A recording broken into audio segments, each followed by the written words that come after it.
नमस्ते, सभी दर्शकों पे हार्दिक स्वागत है। जब जागो तभी सवेरा, ये कहावत तो आपने सुनी ही होगी, लेकिन ये बात हमेशा सच नहीं होती। सही समय पर जागना बहुत जरूरी होता है और अब समय आ गया है जागने का। हमारी संस्कृति को नष्ट करके हमारे अस्तित्व को मिटाने की कोशिश की जा रही है। परम पूज्य संत श्री आशाराम बापू के साथ किए जा रहे सलूक इसी साजिशों का सबसे बड़ा सबूत है। जी हाँ, बापू जी पर लगाए गए सभी इल्जाम बेबुनियाद हैं। इनके पीछे का सच हम बताएंगे आपको सारे सबूतों के साथ। शुरू करते हैं गुरुकुल से। उन्होंने कहा कि काला जादू के अलावा और भी कई काले धंधे आश्रम में चलते हैं। उनकी जानकारी के मुताबिक अहमदाबाद में 2 बच्चों की मौत काला जादू की वजह से ही हुई थी। CID क्राइम की टीम आके पेपर में आया था कि कुछ ऐसे बोहरे हैं जहाँ पे कुछ मतलब धूप बत्ती और ऐसा तांत्रिक का ऐसा कुछ है, तो वो जस्ट हम चेक करने के लिए आए थे। FSL की टीम भी आई थी, लेकिन सामान्य पूजा वगैरह का ही है, कोई ऐसा तांत्रिक का ऐसा कुछ हमको यहाँ पे मिला नहीं।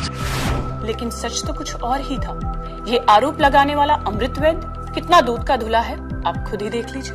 आदमी अपनी बीवी को एक बुर्खा पहना के अनजान स्त्री के रूप में रजू करके बापूजी के खिलाफ कैरेक्टर के एलिगेशन करवा सकता है। वो आदमी किस हद तक जा सकता है, ये तो पब्लिक ही सोच सकती है। अब जो खुद ही इतना बड़ा आरोपी है, वो किसी दूसरे पर आरोप लगाए। आसाराम के आश्रम को एक पत्र भेजा गया था जिसमें आसाराम को जान से मारने की धमकी दी गई थी और उसमें 50 करोड़ रुपए की फिरौती की मांग भी की गई थी। तो उस पर विश्वास करना कहाँ की अक्लमंदी है, और सच्चाई को तो सामने आना ही था। सुखाराम काफी चालाक और अभद्र व्यक्ति है। मांस, मदिरा व लड़की बाजी ये सब खुद राजू लंबू ने अघोरी में देखे थे। गुरुकुल को कोर्ट के द्वारा क्लीन चिट दी गई। सुखाराम तांत्रिक को सलाखों के पीछे भेजा गया और अमृत प्रजापति फरार हो गया। लेकिन बापू को फंसाने का सिलसिला यहाँ नहीं रुका, अभी तो सबसे खतरनाक चाल बाकी थी। जोधपुर पुलिस ने भी आसाराम के खिलाफ बलात्कार और धमकी की रिपोर्ट दर्ज की। मीडिया में जिस तरह इस खबर को उछाला गया, उससे साफ जाहिर होता है कि सच तो ये है कि लड़की ने FIR में रेप की शिकायत दर्ज ही नहीं कराई। नाबालिग लड़की ने उन पर बलात्कार का आरोप लगाया था, लेकिन मेडिकल जांच में रेप की पुष्टि नहीं होने के बाद जोधपुर पुलिस ने रेप का आरोप हटा दिया था। वेरी फर्स्ट डे से हम ये कह रहे हैं कि 376 का ना कोई मेडिकल एविडेंस है, ना कोई पीड़िता ने आरोप लगाया। यही नहीं, बल्कि लड़की की करीबी सहेली ने जो खुलासा किया वो तो और भी चौंकाने वाला है। तो फोन लाके पूछा कि आप इसे बापूजी के ऊपर झूठा आरोप क्यों लगाया, तो उसने बोला कि मेरे मम्मी पापा करवा रहे हैं, मैं कुछ नहीं कर रही हूँ। ना तो रेप की FIR दर्ज कराई गई, ना ही मेडिकल रिपोर्ट में रेप की पुष्टि हुई, फिर भी बापू पर केस चलाया जा रहा है। ये सब भ्रष्टाचारियों की रची गई साजिश है। इस साजिश को अंजाम देने में मुख्य भूमिका निभाई बापू के आश्रम में 18 साल से ज्यादा समय तक काम करने वाले राजू लंबू। जो 5 ट्रस्टी उसमें से आसाराम मर गया, कहीं चला गया, सुरेश कहीं अलग बैठा है, कोई अलग बैठा हुआ, कोई आदमी है नहीं जो ट्रस्ट की लिस्ट में था, तो क्या करोगे, पूरा हो गया। राजू लंबू के इस स्टिंग ऑपरेशन से दूध का दूध और पानी का पानी हो गया। लेकिन हमारे देश के न्यायाती जिम्मेदार मीडिया ने इसे दिखाना बिल्कुल भी जरूरत नहीं समझी, बल्कि बापू के सेवाधर शिवा को लेकर के एक नई कहानी गढ़ दी। कहा तो यहाँ तक जा रहा है कि शिवा रात के समय उस कुटिया के बाहर चौकीदारी करता था जिसमें आसाराम महिलाओं के साथ मौजूद हो। तो जिस सेवादार शिवा के नाम पर कहीं न कहीं पुलिस ढेरों दावे कर रही थी, तमाम तरह की जोधपुर पुलिस इशारे कर रही थी, इन्वेस्टिगेशन की बातें कह रही थी, वो शिवा जब मीडिया के सामने आया। बापूजी कभी किसी लड़की से एकांत में मिलते नहीं। हम 8 साल से गुरु जी के साथ रहता हूँ, ऐसा कुछ हुआ नहीं है, पर कहीं न कहीं ये सेटिंग किया हुआ है। मेरे पास ऐसा कोई सबूत नहीं है। मारा धमका कि जो हम बोले वो आपको बोलना है। मेरे पास कोई चीज। एक के बाद एक झूठे आरोप लगाए जा रहे हैं, सच को छुपाया जा रहा है। मीडिया किसी तरह खबरों को तोड़ मरोड़ कर पेश कर रही है।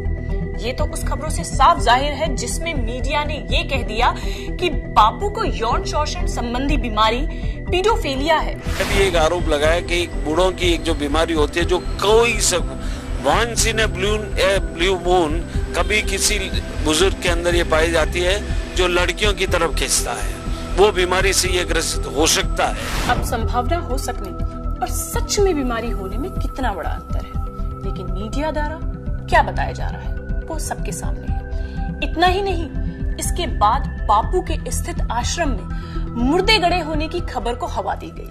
एक शख्स जिसने जम्मू कश्मीर में स्थित संत आसाराम बापू के आश्रम में ये आरोप लगाया है कि यहाँ तंत्र मंत्र की विद्या करते हैं और कई गुर्दे भी यहाँ गाड़े गए हैं। ये आरोप इस शख्स ने लगाया है और इस शख्स का नाम है विनोद कुमार गुप्ता उर्फ भोलानंद। अब ये शख्स भी मौजूद नहीं है, ये शख्स फरार है। अब सवाल ये उठता है कि आखिरकार इस व्यक्ति ने, इस शख्स ने इस तरह के आरोप संत आसाराम बापू पर क्यों लगाए, इसके पीछे की वजह क्या है और इन आरोपों को लगाने वाले भोलानंद की सच्चाई क्या है वो आप खुद ही देख लीजिए। तो इनको काफी इस तरह का समझाया जाता था, पर ये इस चीज से बाज नहीं आते थे और इस संस्था को छोड़ने के बाद में भी चोरी का भी इनके ऊपर इल्जाम लगा और ये दूसरी संस्थाओं में भी घूम के आए, फिर कहीं ठिकाना नहीं बैठा, तो फिर इस तरह से पता। पुलिस जांच में भी साबित हो गया है कि ये सब आरोप सरासर गलत है, बेबुनियाद है। जब ये हथकंडा काम नहीं आया तो जनता का ध्यान बटाने के लिए बापूजी के बेटे नारायण साईं जी को भी झूठे आरोपों में उलझाया जाने लगा। ये तो बिल्कुल पक्की बात है कि जो हल्ला पूरी दुनिया में और भारत में किया जा रहा है, दुष्कर्म के आरोपी या रेप के आरोपी, मैं बिल्कुल कहता हूँ बलात्कार नहीं हुआ है, रेप नहीं हुआ। सिर्फ नारायण साईं जी ही नहीं बल्कि बापूजी की बेटी और पत्नी लक्ष्मी मैया को भी इस दलदल में घसीटा गया। पीड़ित युवती ने पुलिस को जो कहानी बताई है उसके मुताबिक आसाराम की बेटी भारती ही अपनी कार में बिठाकर आसाराम के पास युवतियों को ले जाती थी। महिला आश्रम में रहने वाली लड़कियों को आसाराम के पास भेजने का आरोप पीड़िता ने आसाराम की पत्नी लक्ष्मी पर भी लगाया है। इन्होंने डाला है लेकिन वो नया एविडेंस है और ऐसा कोई एविडेंस इन्होंने कोर्ट में प्रोड्यूस नहीं किया है, लेकिन वो उनका एलिगेशन है और अगर वो ऐसा है भी तो वो पुलिस की जवाबदारी है ढूंढ लाने की, एक्यूज की जवाबदारी नहीं है कि उनको ढूंढ कर लावे।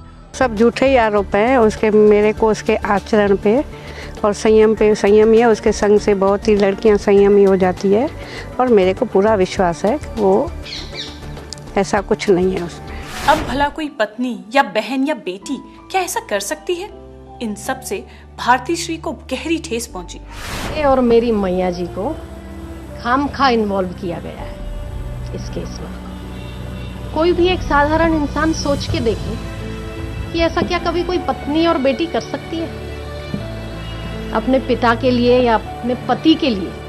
कभी भी कोई नहीं कर सकता। किसी का भी जमीर अगर अपने अंतरात्मा से पूछेंगे, किसी का भी जमीर हाँ नहीं कहेगा इस बात के लिए। सिर्फ भारती जी ही नहीं बल्कि बापूजी के समर्थकों की भावनाओं को भी गंभीर रूप से आहट पहुंची है। उन्हें शब्दों में बयान नहीं किया जा सकता, क्योंकि 10-10 रुपए के लोग इज्जत नीलाम कर देते हैं और जिसको लाखों रुपए मिले किसी पे लांछन लगाना कोई बड़ी बात नहीं। जो आरोप लगा रही है बिल्कुल मिथ्या और एक साजिश के अधीन आसाराम बापूजी, उनके लड़के, उनके परिवार, माँ बहनों पर जो अत्याचार हो रहा है, ये लोग प्रीत दास हैं।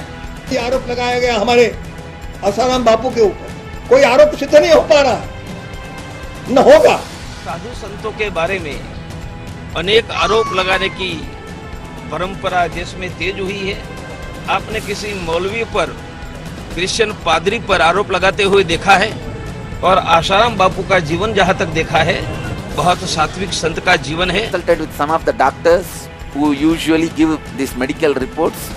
I spoke to some of them and asked their legal opinion based on this medical report. They say, Swamiji, based on medical report, we are 100% sure there is neither rape nor attempt to rape.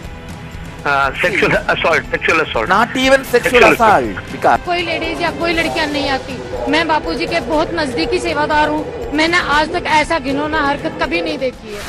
Media और साजिशकर्ता कोई कसर नहीं छोड़ रहा है बापूजी को फंसाने के लिए, लेकिन कितनी भी कोशिश की जाए सच को कुछ समय के लिए दबाया जा सकता है, लेकिन वो कभी न कभी सामने आ ही जाता है। अब वो गुरुकुल के 20 बच्चों की आत्महत्या की बात को ही ले लीजिए। आसाराम बापू के कुल 26 गुरुकुल हैं, इनमें हजारों छात्राएं हैं। 26 गुरुकुल में 20 से ज्यादा लड़कियों ने खुदकुशी की है और ज्यादा खुदकुशी करने वाली लड़की जो है 11वीं और 12वीं क्लास की है। आखिरकार ये खबर भी अफवाह ही साबित हुई। खैर, कोई भले साथ दे ना दे, लेकिन बापूजी के सच्चे साधक उन पे होने वाले अत्याचारों को रोकने के लिए धरना, अनशन, रैली और प्रदर्शन कर रहे हैं। संत आसाराम बापू के समर्थकों में नजर आएंगे। युवाओं की बात की जाए, अपने संतों का अपमान बर्दाश्त नहीं करेंगे।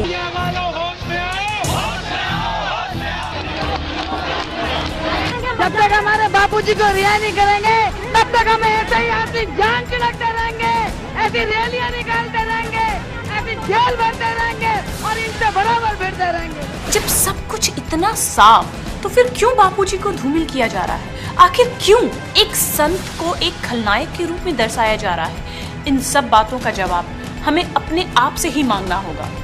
अब आप खुद ही फैसला कीजिए, और हाँ, फैसला करने में ज्यादा देर मत लगाइए, क्योंकि हमेशा जब जागो तब सवेरा नहीं।